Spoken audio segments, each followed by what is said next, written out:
Welcome all of you. आगे वापस से जैसे स्पॉट हम क्या करने वाले हैं कौन सी सब्जेक्ट? फार्मा। मैं क्या करूं फिर, जॉब छोड़ दूं?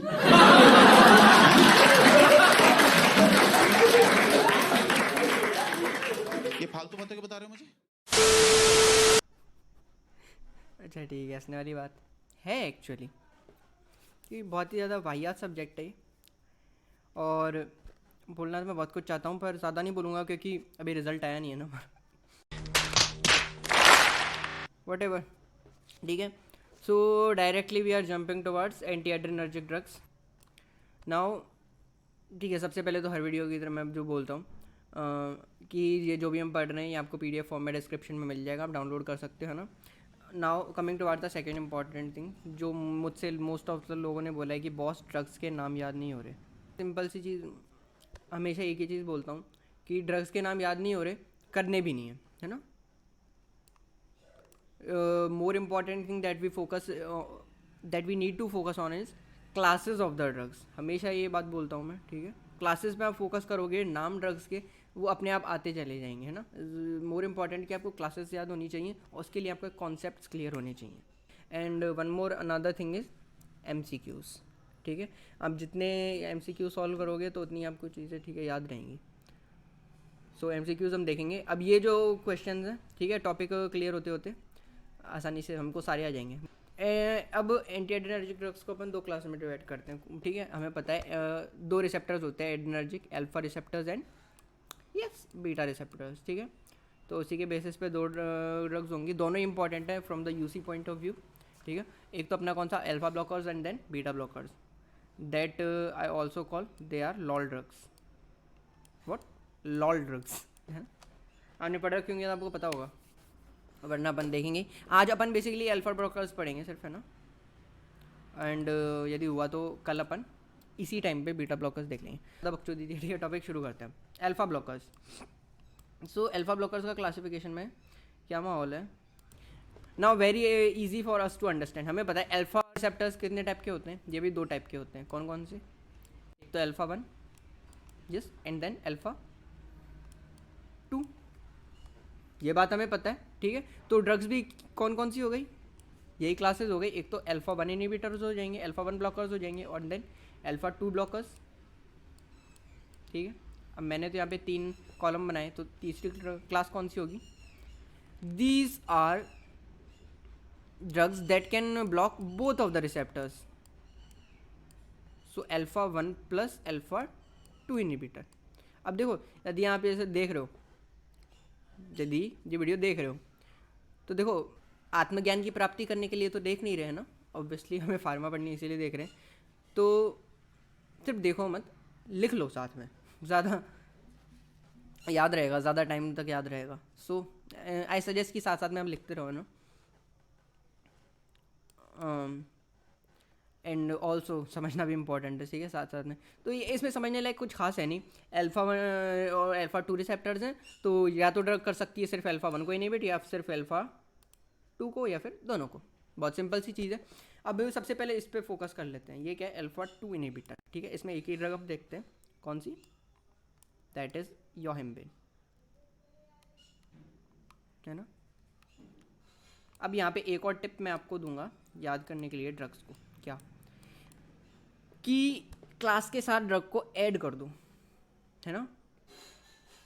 कैसे? मैं सिर्फ अल्फा 2 कभी नहीं बोलता या फिर योहिम्बिन कभी नहीं बोलता, मैं हमेशा बोलता हूँ अल्फा 2 इनिबिटर योहिम्बिन या फिर अल्फा 2 योहिम्बिन, है ना।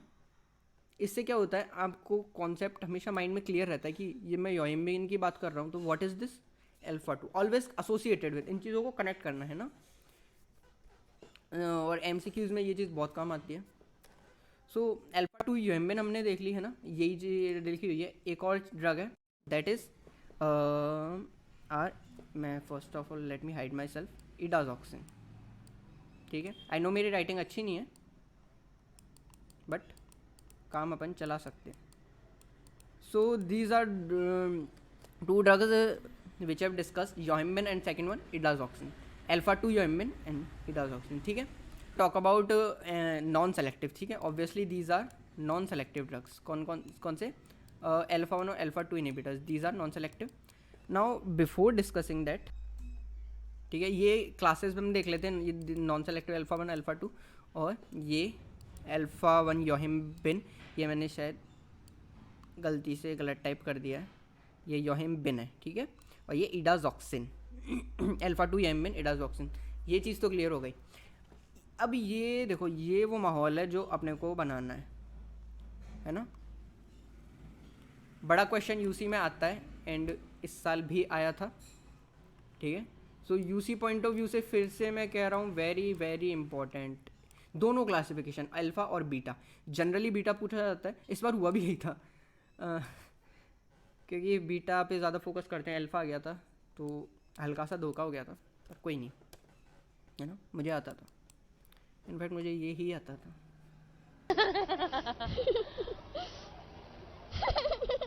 Oh, don't cry, are you?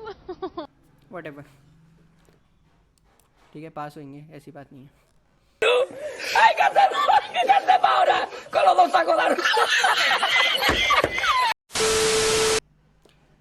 Emotional बातें छोड़ के अपन काम की बात करते हैं, हो जाएंगे पास यार.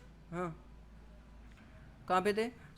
अब देखो, यहाँ पे आप बोलोगे कि ये तो 3 क्लासेस वही हैं जो अपन ने अभी डिस्कस की. क्लासेस में तो ये कोई दिक्कत नहीं है ना. Now what we need to understand one more thing is this, कि यहाँ पे 2 क्लासेस अलग से बना रखी है ना.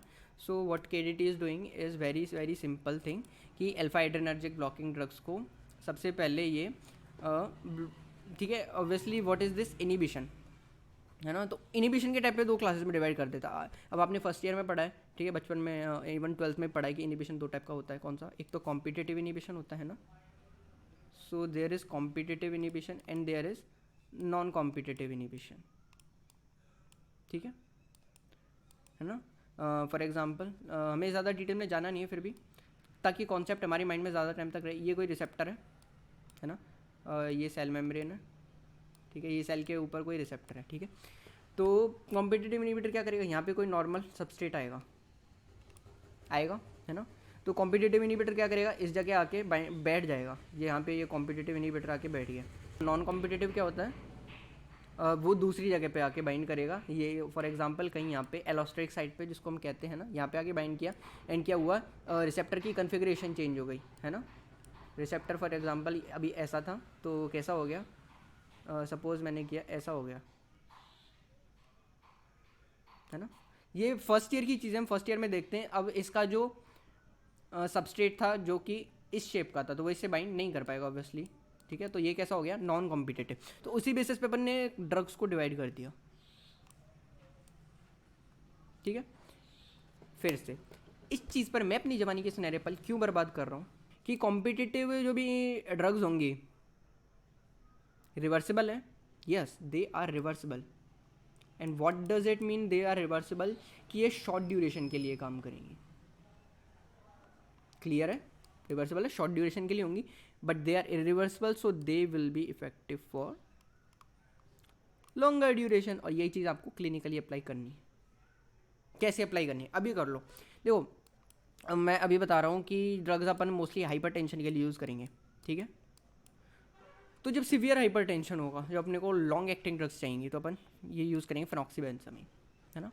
और माइल्ड टू मॉडरेट में अपन क्या यूज़ करेंगे, alpha 1 selective prazosin terazosin. So concept clear हुआ, ठीक है. नहीं हुआ वापस करो.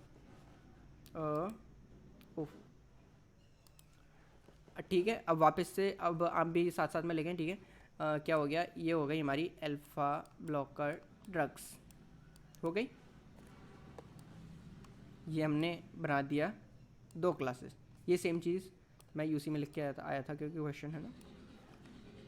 सो अपन ने क्या किया, इनिबिशन के टाइप पे 2 कर दिए. कौन सी, एक तो कॉम्पिटिटिव एंटागोनिस्ट, ठीक है, जिसको केडीटी क्या लिखती है, इक्विलिब्रियम, और इधर नॉन इक्विलिब्रियम. अपन ने क्या याद किया, नॉन कॉम्पिटिटिव, ठीक है. इसमें आपको एक ही ड्रग याद रखनी है. अरे यार कितना शोर होता है मेरे आसपास, सही में इरिटेशन होती है इससे. सो नॉन कॉम्पिटिटिव में हमको एक ही ड्रग याद रखनी है, non competitive phenoxybenzamine, I know इससे भी घटिया राइटिंग हो सकती है. Okay, so what we overall got is phenoxybenzamine. Now competitive में हमने अभी पढ़ा है, क्या पढ़ा है, 3 क्लासेस होती हैं, ठीक है, because non competitive drugs will block all the receptors, means alpha 1 plus alpha 2 दोनों को करेंगी, ठीक है. बट कॉम्पिटिटिव इसमें सिलेक्शन भी होता है, मीन्स अल्फा 1 सेलेक्टिव हो सकती हैं, alpha 2 yohimbine no doubt, and alpha 1 plus alpha 2 all, है ना. इसमें हमने योहिम्बिन देख ली और इसमें हमने देखी थी अभी प्रेजोसिन टेरोजोसिन वगैरह, है ना. So we have no doubt in the classification. इसको हम वापस से देखेंगे एक बार, अभी तो आगे बढ़ते हैं. हाँ, अब पर्टिकुलर ड्रग्स के बारे में हम देखेंगे, है ना. सो पर्टिकुलर ड्रग्स के बारे में अब पर्टिकुलर ड्रग्स के बारे में देखेंगे and what is their action. अब देखो एक्शन का तो सिंपल सा माहौल है ना, ज़्यादा बुद्धि लगानी है नहीं. क्यों, देखो भाई साहब, माहौल क्या है, अल्फा 1 सेलेक्टिव है तो अल्फा 1 की जो काम कर रहा था उसको ब्लॉक कर देगा. अब अल्फा 1 क्या काम कर रहा था ये हमें पता होना चाहिए, ठीक है. और ये आपने पढ़ रखा होगा, आई होप. कहाँ पे आता है, सिंपैथेटिक सिस्टम में आता है ना. अल्फा 1 रिसेप्टर और अल्फा 2 रिसेप्टर. आपको मेजरली इसकी सिर्फ 3 साइड्स याद रखनी है अल्फा 1 की, तो है ना. अल्फा 2 तो अपने को पता है क्या होता है, प्री साइनेप्टिक होता है ना.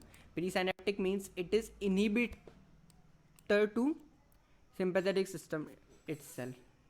ये आपने पढ़ रखा है, ठीक है. ये क्या है, ये प्री साइनेप्टिक न्यूरॉन है और ये पोस्ट साइनेप्टिक न्यूरॉन है, ठीक है. यहाँ पे क्या होते हैं, ये रिसेप्टर्स होते हैं, ठीक है. ये मान लिया मैंने, ये अल्फा 1 रिसेप्टर्स हैं, है ना. यहाँ पे ये रिसेप्टर्स होते हैं. And what is, where is alpha 2 is present, so alpha 2 is present pre synaptically somewhat here, ठीक है. And what it does, simple सी चीज़ें आप मेरे साथ साथ बनाइए. देखो क्या हुआ, ये हमारा न्यूरॉन है, ठीक है.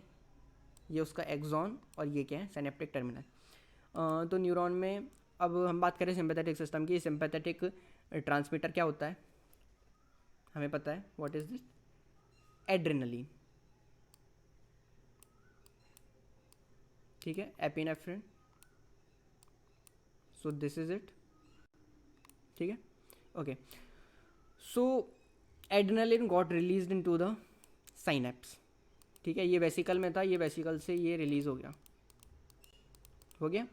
अल्फा 1 रिसेप्टर पे बाइंड किया, ठीक है, एक्शन कर दिया, ठीक है. अब बच गया तो वो क्या जाएगा, वापस जाएगा अल्फा 2 की तरफ, है ना. अल्फा 2 की तरफ जाएगा तो अब अल्फा 2 समझ गया कि वहाँ पे एक्स्ट्रा है, तो ये क्या कहेगा, न्यूरॉन को कहेगा कि भाई साहब और ज़रूरत नहीं है तो आप मत भेजो. तो क्या होगा, एड्रेनलिन का रिलीज इनहिबिट हो जाएगा तो सिंपैथेटिक एक्टिविटी क्या हुई, डाउन रेगुलेटरी.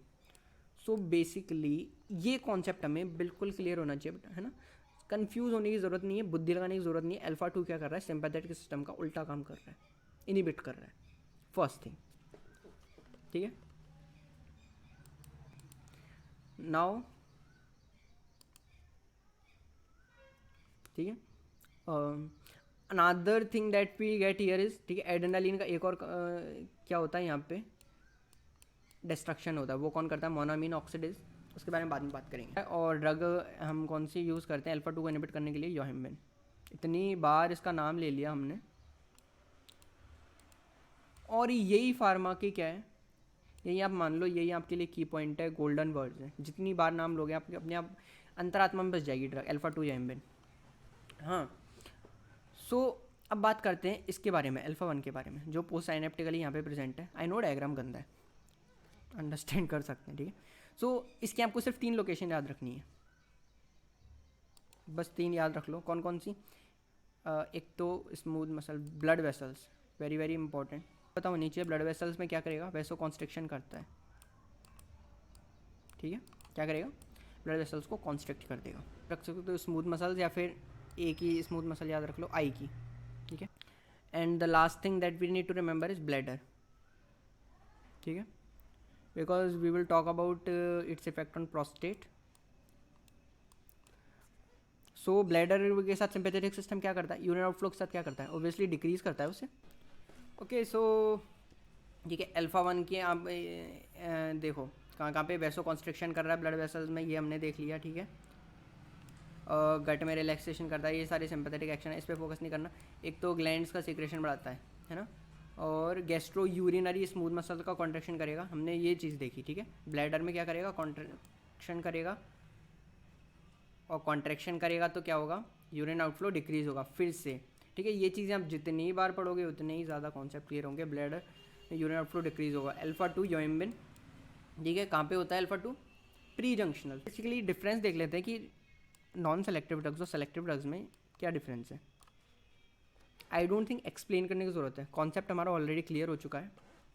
ठीक है, देखो सिंपल सी चीज़ है, वापस जाओ यहाँ पे अल्फा 2 देखो वैसो कॉन्स्ट्रक्शन ये भी कर रहा है, मैंने कहा था पोस्ट जंक्शन भी होगा। ठीक है, वैसो कॉन्स्ट्रक्शन करेगा तो ऑब्वियसली ये ड्रग इस क्या होगा, ज़्यादा वैसो कॉन्स्ट्रक्शन होगा ना, क्योंकि यहाँ पे तो दोनों मिलके काम कर रहे हैं। तो ज़्यादा वैसो कॉन्स्ट्रक्शन होगा तो जो ड्रग इनिबिट कर रही है तो वो ज़्यादा वैसो डायलेशन करेगी, सिंपल सी बात है। First thing. Second thing that is most important, इस पर आप स्टार मार्क कर सकते हैं। अल्फा 2 हमने कहा था कि सिंपैथेटिक सिस्टम को क्या करता है, इनिबिट करके रखता है ना, प्री जंक्शनल होता है, उस पर कंट्रोल करके रखता है। डिस्कस कर चुके हैं हम ये बात। नाउ अल्फा 2 सिंपैथेटिक सिस्टम को इनिबिट करके रख रहा है, और सिंपैथेटिक सिस्टम क्या करता है, हार्ट रेट यस बढ़ाता है। तो हार्ट रेट को मीन्स कंट्रोल करके रख रहा है अप टू एक्सटेंड। अब यदि अल्फा 2 को हम इनिबिट करेंगे तो क्या होगा, हार्ट रेट बढ़ने के चांसेस रहेंगे। ठीक है, सो नॉन सेलेक्टिव कोई भी ड्रग है तो सीवियर हाइपरटेंशन में तो हम उसको यूज़ कर सकते हैं, but it has a side effect as tachycardia, it can cause tachycardia. Alpha 1 selective में होगा क्या, कुछ सोच के बताओ, क्यों होगा, क्यों होगा, क्योंकि अल्फा 2 को ब्लॉक तो नहीं कर रही है तो नहीं होगा, बहुत कॉमन चीज़ है। Now non selective alpha 1 plus alpha 2 inhibitor. ठीक है, एक ड्रग तो हम ऑलरेडी देख चुके हैं जो हमने नॉन कॉम्पिटिटिव में देखी थी, कौन सी, यस फिनॉक्सी बेंजामीन। ठीक है, नॉन सेलेक्टिव फिर से वही इरिवर्सिबल रिवर्सिबल, ये हम ऑलरेडी डिस्कस कर चुके हैं। अभी हमको देखो फिनॉक्सीबेंजामीन हम देख चुके हैं, और ये चीज़ भी डिस्कस कर चुके हैं कि कोई ड्रग यदि इरिवर्सिबली बाइंड करेगी तो लॉन्ग एक्टिंग होगी। Now coming towards the another one short acting drug, ठीक है, जो रिवर्सिबल होगी। तो इसमें जो ड्रग हमें याद रखनी है फेंटोलामीन, ठीक है, यही है। And another one we can remember is tolazoline. अब यहाँ पे आता है हमारा जुगाड़ जो अनंत काल तक चल सके। आपको याद रखना है जो नॉन सेलेक्टिव ड्रग्स होती हैं वो क्या होती है, फ़ैन होती हैं, है ना, जबरा फ़ैन। किसकी फ़ैन मेरे को नहीं पता किसकी है, बट फ़ैन होती हैं, बस ये याद रख लो। ठीक है, कैसी फ़ैन होती है, यदि इरिवर्सिबल है तो वो है फ़ैन ऑक्सीबेंजामीन, और यदि रिवर्सिबल है तो वो है फेंटोलामीन। नॉन सेलेक्टिव, अब वापस मत बोलना बहुत ड्रग्स याद नहीं होती। अच्छा मैं दिख रहा हूँ तो ये शायद, अच्छा ये मेरे पीछे आ रहा होगा शायद, तो let me hide myself. So this is phenoxybenzamine. Okay, अब ऐसी कौन सी कंडीशन हो सकती है जहाँ पे हमें लॉन्ग एक्टिंग ड्रग चाहिए, जहाँ पे लॉन्ग टाइम तक हाइपरटेंशन रहता है। ठीक है, so the thing we need to remember is pheochromocytoma here. So pheochromocytoma के बारे में हम बात करेंगे। अब उससे पहले फेंटोलामीन का यूज़ कहाँ पे होगा, obviously mild to moderate cases में होगा। हाइपरटेंशन के हम पहले भी डिस्कस कर चुके हैं, क्लियर चीज़ आपके दिमाग में क्लियर होनी चाहिए। सो देयर आर ये these two clinical condition, CC lame joke नहीं मार रहा, याद रखना है, चीज़ रिएक्शन और क्लोनिडिन विड्रॉल। ठीक है, इन दोनों कंडीशंस में यूज़ करते हैं। अभी सबसे पहले इनके बारे में पढ़ लेते हैं, इन पर शॉर्ट नोट आता है। What is this cheese reaction. देखो चीज़ में क्या होता है, not only cheese but also other fatty substances, amino acid होता है क्या, टायरामीन। ठीक है, and what tyramine does is, tyramine जाएगा, ये हमारी क्या है, ठीक है, we can say synaptic vesicle है या फिर न्यूरॉन है। ठीक है, न्यूरॉन में टायरामीन जाके क्या बनाता है हमें पता है, टायरोसिन बनाएगा, ठीक है। और टायरोसिन से क्या बनता है, एड्रेनलिन बनता है, ठीक है। सो this is the thing, I think आपको क्लियर है, ठीक है। तो टायरामीन से टायरोसिन बनता है, टायरोसिन से एड्रेनलिन बनता है, ये हमें पता है। तो मीन्स जैसे ही हम चीज़ खाते हैं तो इसके अकॉर्डिंग हमारी बॉडी में क्या सिंपैथेटिक सिस्टम ज़्यादा काम करना चाहिए, और सिंपैथेटिक सिस्टम क्या करता है, ब्लड प्रेशर बढ़ाता है। तो according to this it should cause a rise in BP, कि हम तो धाप के खाते हैं, है ना, नॉट ओनली चीज़ बट यहाँ तो लौनी ही चलता है, गांव के लोग जानते होंगे शायद, है ना। उस हिसाब से तो सीवियर हाइपरटेंशन हो जाना चाहिए था, बट नहीं होता। क्यों? क्योंकि इस टायरामीन का क्या होता है, डिग्रेडेशन हो जाता है ना। और एंड कौन करता है ये हमारे लिए अच्छा काम, ताकि हम मज़े से खा सकें, ये काम करता है। अभी मैंने एक एंजाइम का नाम लिया था थोड़ी देर पहले, दैट इज़ मोनोअमाइन ऑक्सीडेज। तो चीज़ क्लियर हो गई हमारे, चीज़ क्लियर नहीं हुई, टॉपिक क्लियर हो गया और कॉन्सेप्ट क्लियर हो गया कि मोनोअमीन ऑक्सीडेज वो चीज़ है जो क्या कर रहा है, टायरामीन को डिस्ट्रक्ट कर रहा है, ताकि हमारा ब्लड प्रेशर कंट्रोल रहे इवन आफ्टर कंज्यूमिंग दी सब्सटेंसेस कंटेनिंग टायरामीन। अब होता क्या है कि मोनोअमीन ऑक्सीडेज को अपन खुद इनिबिट कर देते हैं कुछ केसेस में, ठीक है। जैसे कोई पेशेंट होता है डिप्रेशन का, ठीक है। तो इन पेशेंट्स में क्या होता है, अपन मोनोअमीन ऑक्सीडेज को इनिबिट करते हैं, अपन ड्रग्स देते हैं, समथिंग लाइक दिस, है ना। तो यदि वो केसेस वो पेशेंट अब ऐसी कोई भी सब्सटेंस खाते हैं, तो अब उनके पास तो ये है नहीं, तो उनका क्या होगा, सडनली बीपी राइज हो जाएगा, ठीक है। अब बताओ ये लॉन्ग टाइम के लिए होगा या शॉर्ट टाइम के लिए होगा, आप खुद सोच के बताइए। शॉर्ट टाइम के लिए होगा, क्योंकि थोड़े टाइम बाद जब ये कंज्यूम हो जाएगा तो वो ख़त्म हो जाएगा, है ना।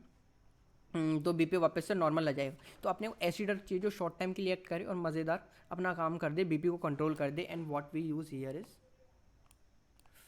फेन, कौन सी phentolamine, that is short acting, reversible, non selective. हो गया ना क्लियर, ये पढ़ लेते हैं ना, क्योंकि लिख के ये तो नहीं आएंगे, इसको हाइड कर लो, ठीक है। Certain varieties of cheese, beer, wines, pickled meat and fish, heat extract, ये वगैरह ये क्या करते हैं, कोई डाउट नहीं है और अभी नहीं चाहिए। नाउ माओ इनिबिटेड पेशेंट्स, ठीक है।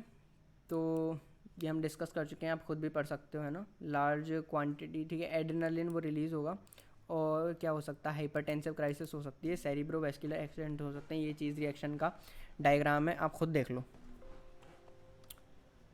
स्मॉल इंटेस्टाइन में हमने टायरामीन खाया, टायरामीन आ गया, टायरामीन एब्जॉर्ब हो गया ब्लड में, टायरामीन का अपडेट हो गया, अपटेक हो गया, सॉरी अपडेट क्या होता है,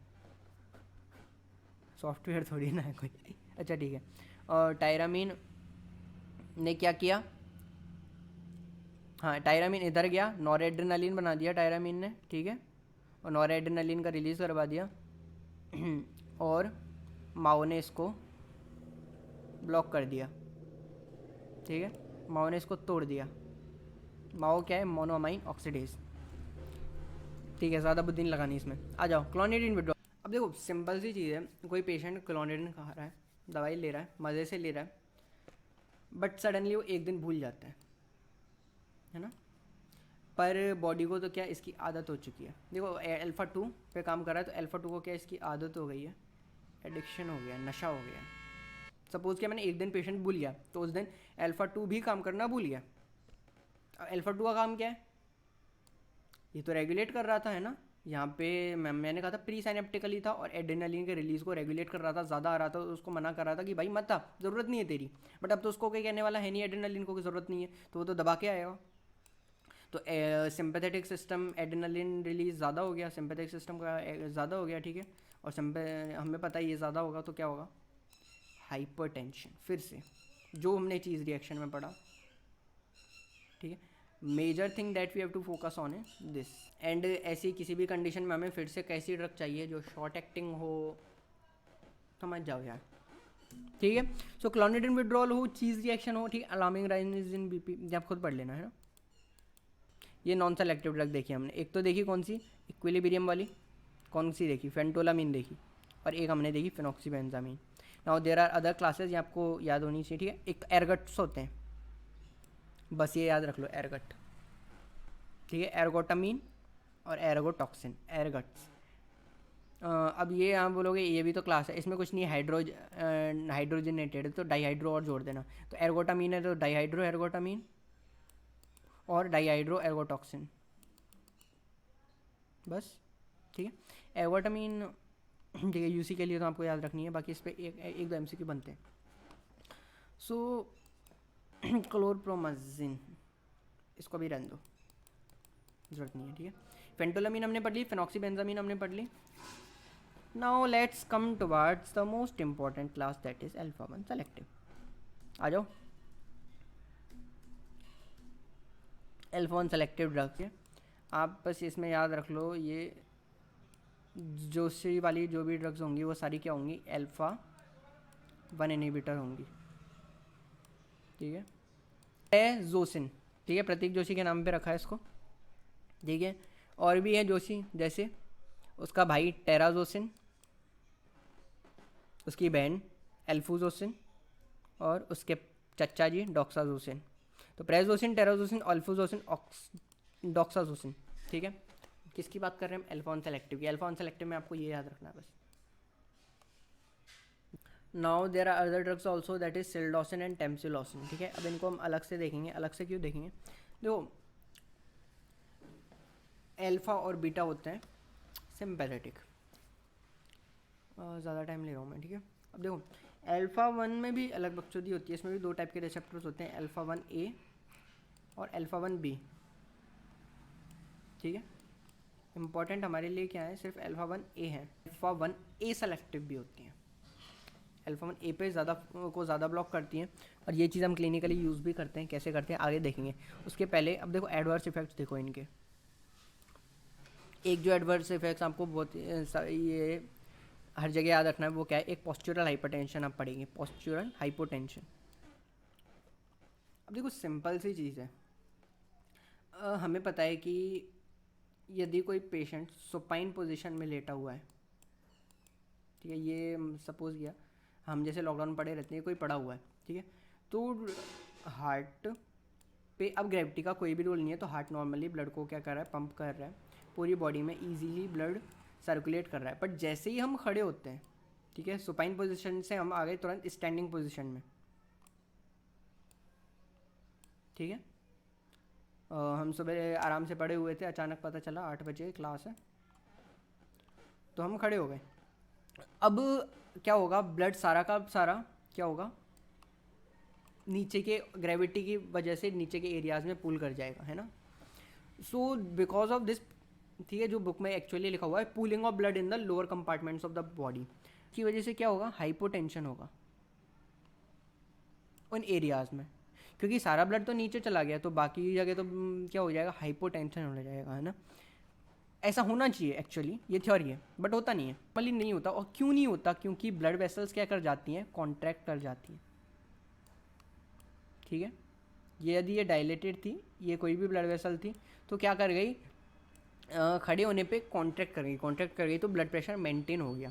अब ये कॉन्सेप्ट हमें क्लियर हो गया कि नॉर्मली क्या होता है, कोई भी पेशेंट सुपाइन से स्टैंडिंग पोजीशन में आता है तो ब्लड वेसल्स कॉन्ट्रैक्ट कर जाती है ताकि हाइपरटेंशन ना हो। बट अब पेशेंट ने तो ले रहा क्या रखी है, प्रेजोसिन ले रखी है। प्रेजोसिन क्या करती है, ब्लड प्रेशर को क्या करती है, डिक्रीज़ करती है, और वेसल्स को क्या कर देती है, डायलेट कर देती है। अब समझ गए, अब कुछ है ही नहीं समझने लगे एक्चुअली, कि अल्फा 1 को तो इसने क्या कर रखा है, ब्लॉक कर रखा है, तो ब्लड वेसल्स को कॉन्स्ट्रक्ट कौन करेगा, अब कॉन्स्ट्रक्ट नहीं करेगा, तो जैसे ही पेशेंट खड़ा होगा तो उसको क्या होएगा, हाइपोटेंशन होएगा, चक्कर आएंगे, जिसको हम कहते हैं पोस्चुरल हाइपोटेंशन। थिंक क्लियर है, ठीक है। अब समाधान क्या है, सिंपल सा समाधान है, हम क्या कहेंगे पेशेंट को कि भाई सोने से पहले ले लेना दवाई और लेके सो जाना। सो एडवर्स इफेक्ट्स पोस्चुरल हाइपोटेंशन हमने बहुत अच्छे से इसको डिस्कस कर लिया है, इसीलिए इसको बेड टाइम में देते हैं, ठीक है। बेड टाइम मतलब सोने से पहले। Now selective alpha 1A blocker, ठीक है, ये हम ड्रग्स डिस्कस कर चुके हैं। 2 ड्रग्स होती हैं जो सेलेक्टिव अल्फा 1 ए ब्लॉकर होती हैं। ये क्या है, ये लगभग चौधी होती है, अल्फा 1 ए और अल्फा 1 बी वाली, है ना। अल्फा 1 ए ब्लॉकर कौन कौन सी होती हैं, दोबारा से नाम देखो आप खुद लिखोगे तो याद रहेगा। एक तो होती है सिल्डोसिन, ठीक है, और एक टेम्सुलोसिन। इस पर्टिकुलर ड्रग के बारे में हम बात कर लेते हैं। क्यों कर लेते हैं, क्योंकि यूसी में आती है डायरेक्ट, है ना। ये फिक्स क्वेश्चन है। जैसे क्लासिफिकेशन यदि है अल्फा ब्लॉकर्स का तो प्रेजोसिन पूछेंगे, यदि बीटा ब्लॉकर्स का है तो प्रोपेनोलॉल पूछेंगे, ठीक है। तो ये कुछ ड्रग्स हैं आपको पढ़नी है, ठीक है। और हर क्लास में आपको एक इंपॉर्टेंट ड्रग पढ़नी होती है, ठीक है। अब प्रेजोसिन में क्या है, पढ़ने लायक कुछ है नहीं। देखो अपन जो भी अपन डिस्कस किया वो अपन लिख सकते हैं, क्या, ठीक है। ये एक्चुअली ये सेम लाइन में लिख के आया था एग्ज़ाम में, क्योंकि मेरे को याद थी, यही याद थी और कुछ याद नहीं। अच्छा, कि इसकी सेलेक्टिविटी रेशियो बहुत हाई होता है ना। अपन किसी भी ड्रग को सेलेक्टिव कह रहे हैं, देखो अल्फा 1 सेलेक्टिव कह रहे हैं, ठीक है, अल्फा 2 सेलेक्टिव योहिम्बिन कह रहे हैं। तो सेलेक्टिव मतलब क्या है, इसका मतलब ये नहीं है कि सिर्फ अल्फा 1 पे काम कर रही है, इसका मतलब अल्फा 1 पे ज़्यादा काम कर रही है ना। तो कंपेयर टू, इसीलिए जो सेकंड इफेक्ट है वो उसको अपन काउंट नहीं करते क्योंकि वो बहुत कम होता है। जैसे इसका ले लो, यदि 1000 रिसेप्टर ये अल्फा 1 के ब्लॉक करेगी तो अल्फा 2 के एक रिसेप्टर पे काम करेगी, तो फिर वो उसका कोई मतलब नहीं रहा, वो काउंट नहीं होगा, है ना। सो इसका सेलेक्टिविटी रेशियो काफ़ी हाई होता है, हाईली सेलेक्टिव होती है ना। और ये भी चीज़ है, आर्टीरियोल्स को ज़्यादा डायलेट करती है वीन से, है ना। ये चीज़ इंपॉर्टेंट है, इस पर आप क्या करो, स्टार मार्क कर लो 4। क्यों, क्योंकि इसी साल ही इसी एग्ज़ाम में क्वेश्चन आया था 1 नंबर का, ठीक है। उसने बोला था गिव रीज़न किस चीज़ का, कि सर्जरी से पहले अपन क्या करते हैं, अल्फा 1 ब्लॉकर्स को बंद कर देते हैं, सॉरी अल्फा ब्लॉकर्स को, ड्रग्स को बंद कर देते हैं। क्यों कर देते हैं, उसका एक रीज़न ये भी है, आई में क्या करता है, मियोसिस करता है।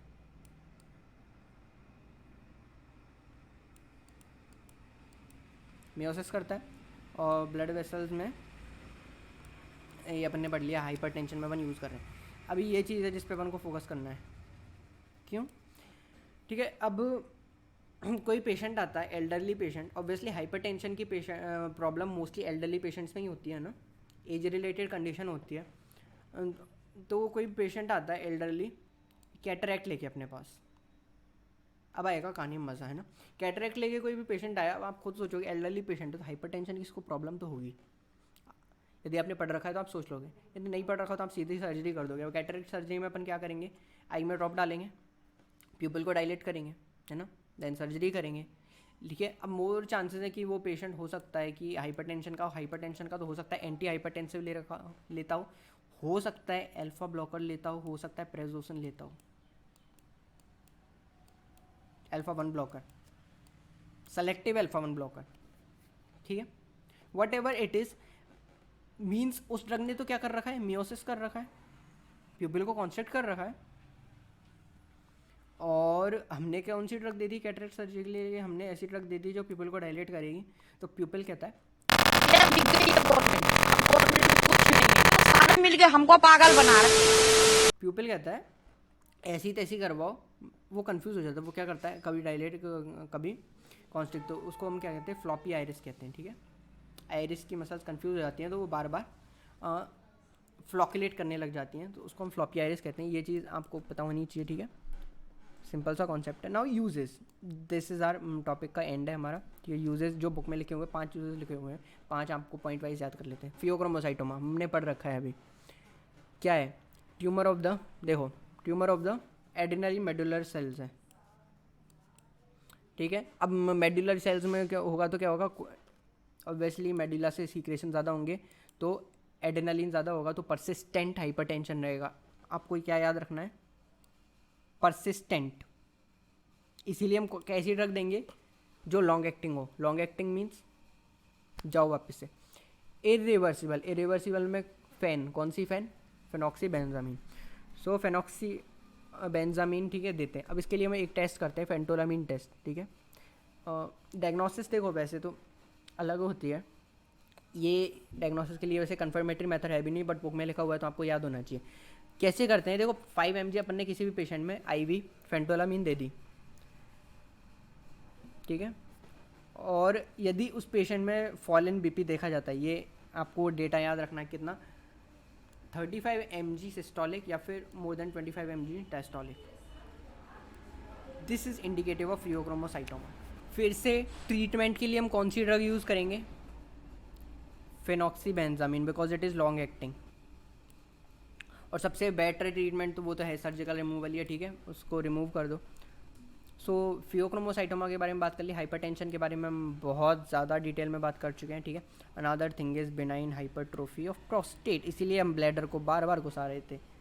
क्यों, देखो जैसे ये भी एल्डरली में होने वाली कंडीशन है, एल्डरली पेशेंट्स में, है ना, मेल्स में बहुत कॉमन है, एल्डरली मेल्स में। Most of the males are asymptomatic, क्या आप पैथो में पढ़ोगे, बट होती बहुत कॉमन है। नाउ होता क्या है, ये सपोज किया हमने, ये हमारा क्या है, ठीक है, ये यूरेथ्रा है एंड ये उसके ऊपर यूरिनरी ब्लैडर है, ठीक है।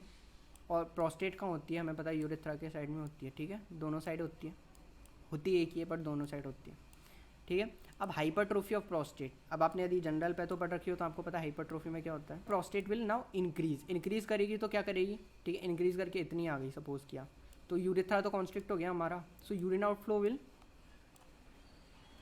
आउटफ्लो क्या हो जाएगा, ऑब्स्ट्रक्ट हो जाएगा, ठीक है।